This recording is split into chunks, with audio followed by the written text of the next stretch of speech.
来看嘉义中部的盐管社区，种莲花面积有58公顷，是嘉义县上界大的莲子产地。对4月底开始，就是这莲子的采收期咯。不过今年受到气候影响，一寡莲子的收成无讲介理想。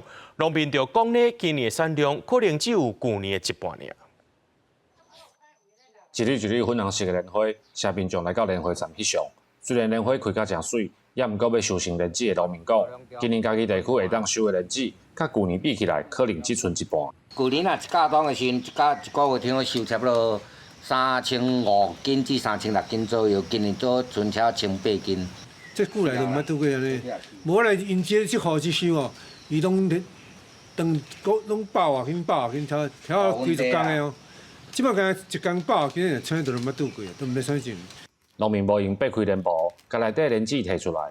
第二早时，因拢爱趁日头还未出来，赶紧去田内采收。若无莲子隔工就会乌去。农民讲，今年莲子收成袂歹，可能除了欠水，加上病虫害，嘛有可能甲天气甲温度拢有关系。像这类这啊，这成熟度就够啊，这就爱慢啦。哦，啊若无慢，你过来吼，明仔载慢就这就乌去啊。今年吼可能气温有较低。今年都莲子李生长这段期间的时候，气温有当时啊吼有较低、较寒，有当时啊嘛是会寒死花啊，可能这也是原因之一啦。嘉义县中部乡的盐管社区莲花田的种植面积有58公顷，是嘉义县生产莲子上侪所在。中部农会表示，即马当是莲子采收的时间，虽然量有较少，不过也是会协助农民斗推销、斗推广。记者林慧婷，嘉义报道。